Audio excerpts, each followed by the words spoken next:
Hey, welcome to Hex Six Room.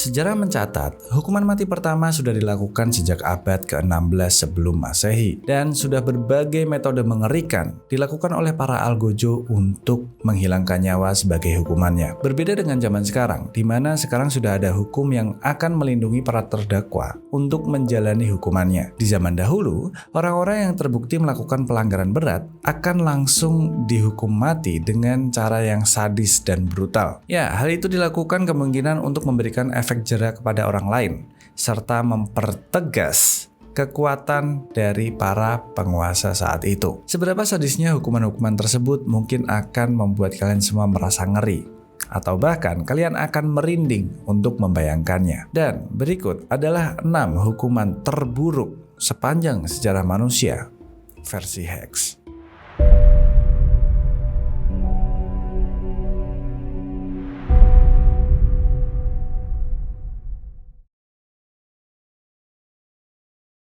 Blood Eagle, atau dalam bahasa Indonesia bisa disebut juga sebagai elang darah. Hukuman ini terhitung sangat amat mengerikan, di mana seseorang akan disiksa sedemikian rupa untuk dibuat seakan-akan memiliki sayap menyerupai elang dengan penuh darah. Hukuman ini dilakukan pertama kali oleh bangsa Viking pada masa kejayaannya di tahun 800 Masehi sampai 1000 Masehi. Viking berasal dari suku bangsa Skandinavia yang berprofesi sebagai pedagang, peladang, dan paling terkenal sebagai perompak dan penjara yang menduduki sepanjang pesisir sungai dan pulau di Eropa. Dalam cerita saga, hukuman Blood Eagle ini dilakukan oleh bangsa Viking untuk membalas dendam kepada Aela, sang raja Northumbria, yang saat itu telah membunuh pemimpin bangsa Viking yang bernama Ragnar Lodbrok dengan cara melemparnya ke lubang yang dipenuhi dengan ular berbisa mematikan.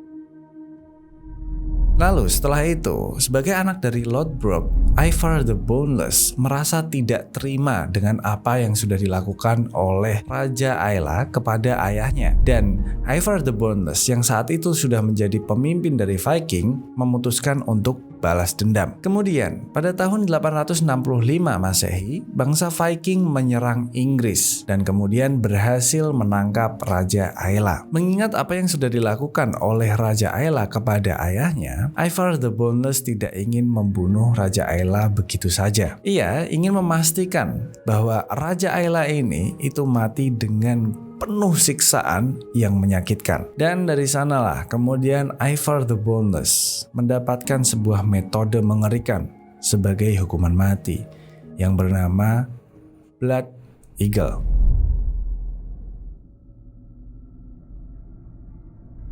Dengan tangannya, ia membelah punggung Raja Aela dengan kondisi masih hidup. Kemudian, ia memotong satu persatu tulang rusuk dari Raja Aela dengan menggunakan kapak untuk kemudian dibengkokkan ke belakang agar semua organ tubuh dalamnya terekspos. Tidak cukup sampai di situ.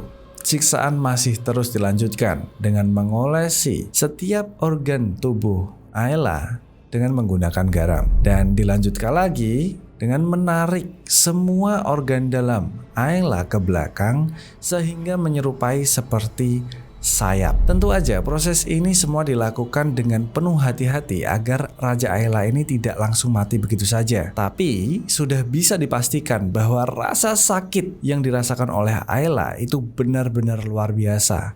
Sampai akhirnya ia meninggal karena kesakitan. Dan dari sanalah hukuman Blood Eagle ini itu menjadi identik bagi bangsa Viking, yang dimana mereka terus melakukan hukuman Blood Eagle ini kepada para musuh-musuhnya sebagai cemoohan kepada musuhnya yang dianggap digambarkan seperti elang sekarat bersimbah darah yang dikirim terbang ke alam baka. Dan setelah itu Blood Eagle ini kemudian lambat laun tidak hanya menjadi sebuah hukuman, tapi juga menjadi sebuah ritual bagi bangsa Viking untuk memberikan sesembahan kepada dewa Odin, dewa perang menurut kepercayaan bangsa Viking.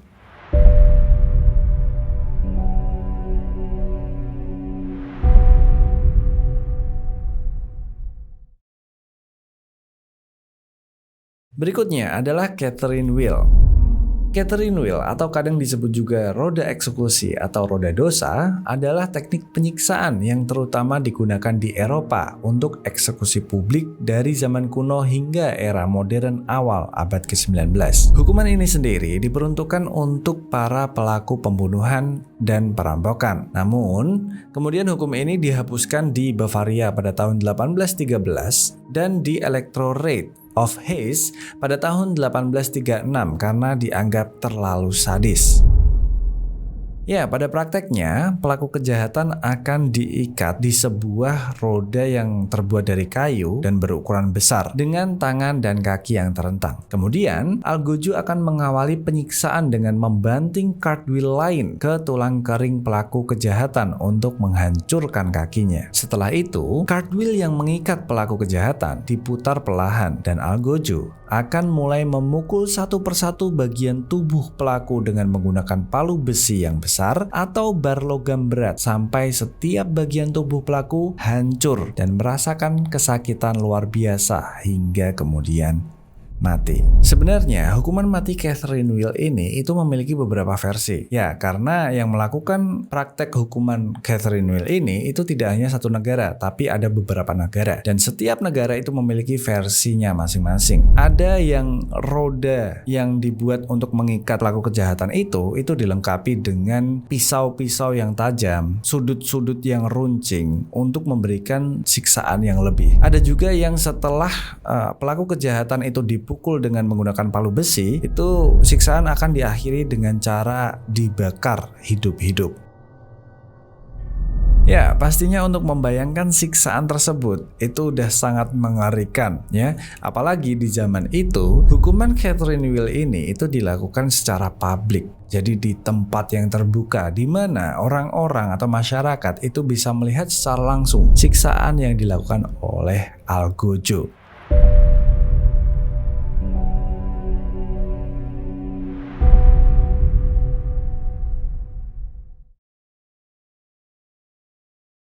Bambu adalah salah satu tanaman paling cepat pertumbuhannya di bumi. Bahkan beberapa varietas bambu di Cina itu dapat tumbuh hingga 1 meter hanya dalam waktu sehari saja. Dan kecepatan tumbuh yang luar biasa dari bambu inilah yang kemudian akhirnya dimanfaatkan oleh peradaban Cina kuno untuk melakukan siksaan sebagai hukuman yang sangat mengerikan. Ya, meskipun hingga sekarang bukti dokumentasi atas pemberlakuan siksaan tersebut masih belum ditemukan, namun eksekusi penyiksaan bambu tersebut diyakini benar-benar memang pernah terjadi. Tapi yang mencengangkan adalah ternyata siksaan bambu ini itu tidak hanya dilakukan di zaman peradaban Cina kuno, tapi konon katanya siksaan bambu ini juga dilakukan oleh tentara Jepang selama Perang Dunia Kedua berlangsung. Hal tersebut diceritakan secara detail oleh salah satu tawanan yang berhasil kabur,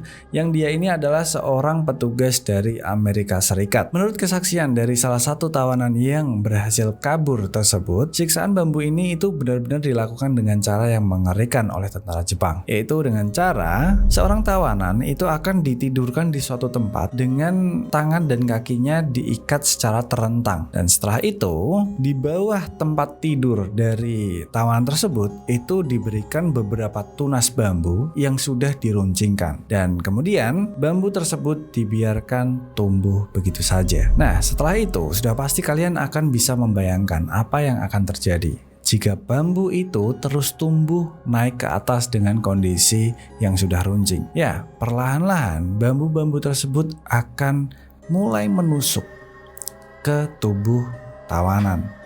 Dan setelah itu, semakin dia bertumbuh, bambu itu akan menusuk dan terus menusuk hingga akhirnya menembus tubuh dari tawanan. Ya, jika dibayangkan itu sangat amat mengerikan dan pastinya akan sangat amat sakit. Karena secepat apapun bambu tumbuh, siksaan itu akan berlangsung dalam beberapa jam. Dan tawanan itu akan merasakan kesakitan dalam waktu tersebut.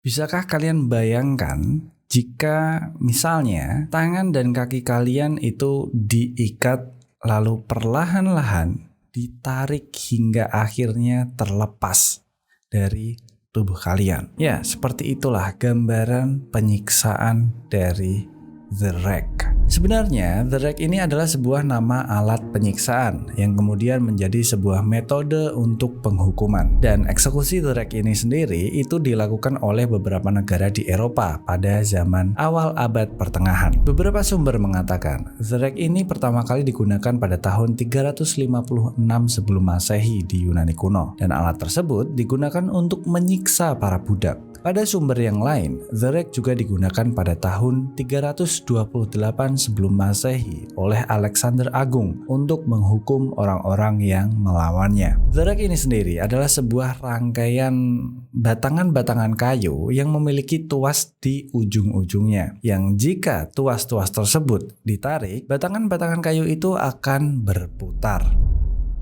Pada prakteknya, tangan dan kaki orang yang akan dieksekusi itu akan diikatkan di dua batang kayu dari bagian The Rack, dan kemudian 4 algojo akan mulai menarik tuas yang ada di setiap sudut alat The Rack ini. Ya tentu aja setelah itu batangan kayu yang mengikat dua kaki dan dua tangan dari orang yang akan dieksekusi itu akan perlahan-lahan berputar merentangkan tubuh dari orang yang akan dieksekusi tersebut. Lalu yang akan terjadi berikutnya, kalian pasti sudah bisa membayangkan. Tubuh dari orang yang dieksekusi itu lama-kelamaan akan tertarik ke berlawanan arah. Dan setelah itu, satu demi satu persendian itu akan meletup, menandakan bahwa tulang dari beberapa bagian tubuhnya itu sudah terlepas dari tempatnya. Ya, proses tersebut akan terus-menerus dilakukan hingga orang yang akan dieksekusi itu benar-benar merasakan kesakitan, dan akhirnya beberapa bagian tubuh dari orang yang dieksekusi itu benar-benar terlepas dari tubuhnya. Tentu aja hal yang sangat mengerikan dan menyakitkan itu akan akhirnya membuat orang yang dieksekusi itu meninggal dengan rasa sakit yang luar biasa.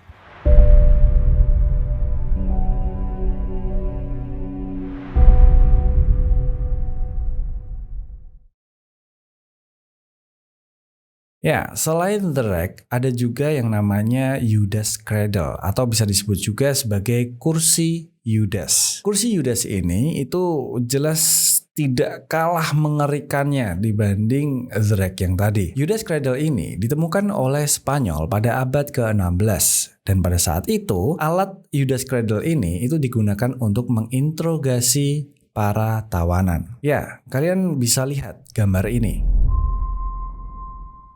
Itulah Judas Cradle. Bisakah kalian bayangkan jika kalian dipaksa duduk di atasnya? Seperti itulah metode penyiksaan Judas Cradle ini. Pertama-tama, algojo akan melumasi sisi-sisi bagian atas Judas Cradle dengan minyak, sehingga menjadi sangat licin. Lalu kemudian, tawanan pria akan didudukkan di bagian runcing paling atas, tepat di bagian lubang belakangnya. Dan setelah itu, di beberapa praktek kaki dan tawanan akan diberikan pemberat agar tubuh tawanan semakin tertarik ke bawah.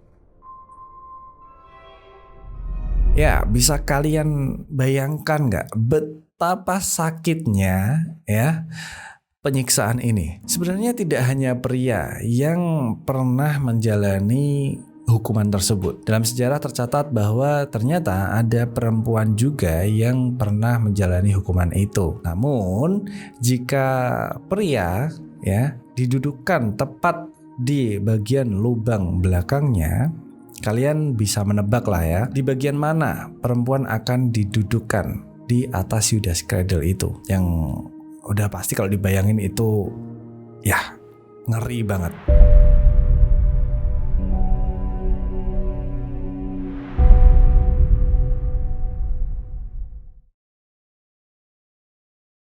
Pada tahun 1626, sepasang suami istri sedang tidur di kamar tidur mereka. Dan tanpa mereka sadari, ternyata ada seorang perampok yang sedang masuk ke rumah mereka untuk mencuri benda-benda berharga. Namun, setelah beberapa saat, ternyata perampok ini tidak menemukan benda berharga apapun di rumah tersebut. Tapi, karena si perampok ini itu tidak mau pulang dengan tangan kosong, akhirnya dia memutuskan untuk membangunkan sepasang suami istri tersebut.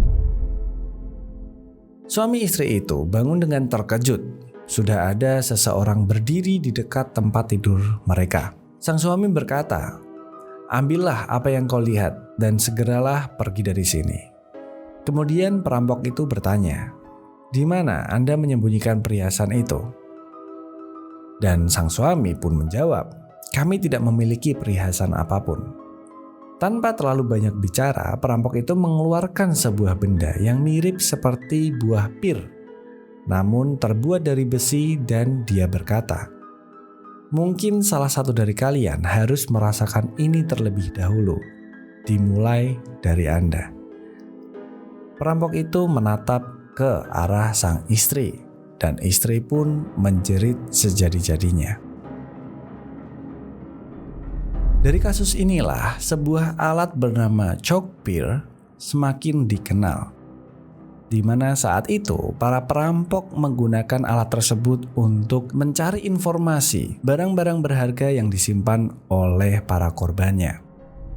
Alat chalk pir ini sendiri itu sebenarnya adalah sebuah alat penyiksaan yang digunakan di abad pertengahan untuk penghukuman bagi para pelanggar hukum. Namun, entah bagaimana pada zaman itu, alat ini kemudian muncul lagi dan disalahgunakan oleh para kriminal. Chalk pir ini dinilai sangat amat sadis karena dalam penggunaannya, alat chalk pir ini akan dimasukkan ke dalam mulut para korbannya. Dan kemudian, tuas yang ada di belakang chalk pir tersebut akan mulai dibuka perlahan sampai pir di bagian depannya itu akan terbuka dan mendesak bagian dalam mulut korban hingga menganga. Pada beberapa kasus, ada korban-korban yang ditinggalkan dengan kondisi yang cukup mengenaskan, di mana mereka ditinggalkan itu dengan tulang rahang yang sudah patah dan menggantung ke bawah, karena tidak kuat menahan desakan chalk pir yang ada di dalam mulut si korban. Ada lagi beberapa kasus di mana korban ditinggalkan begitu saja dengan kondisi chalk pir masih ada di dalam mulutnya.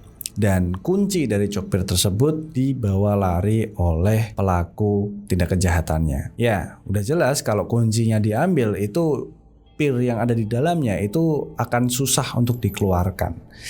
Ya, itu cukup mengerikan sih. Tapi tidak cukup sampai di situ ya. Ternyata setelah penelitian, alat chalk pir ini itu juga ditemukan dengan beberapa versi. Ada alat chalk pir yang dia ini dilengkapi dengan beberapa duri-duri tajam di bagian sisi-sisinya. Yang bisa kalian bayangkan itu kalau misalnya masuk ke mulut ya, terus dibuka, udah pasti dia akan merusak bagian organ dalam mulut si korban. Ya, kebayang gak sih betapa ngerinya alat ini? Tapi bisa gak kalian bayangkan kalau chalk pir ini tidak hanya dimasukkan ke mulut saja, tapi dimasukkan juga ke lubang yang lain yang ada di tubuh manusia, entah itu laki-laki atau perempuan. Karena di abad pertengahan ya, konon hal-hal tersebut benar-benar terjadi, di mana alat ini tidak hanya digunakan di mulut saja.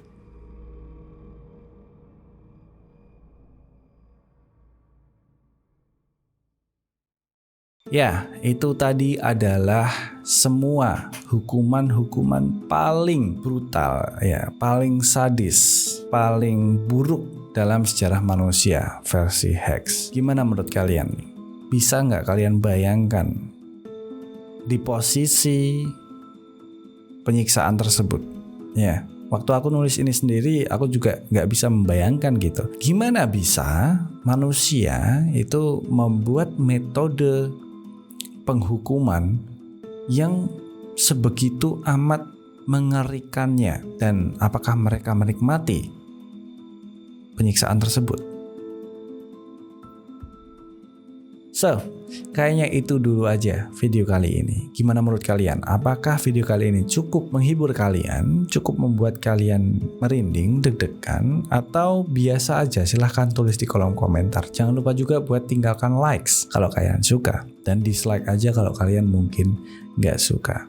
So, dukung terus channel ini biar terus berkembang. Dan yang terakhir, bye. It's behind you now.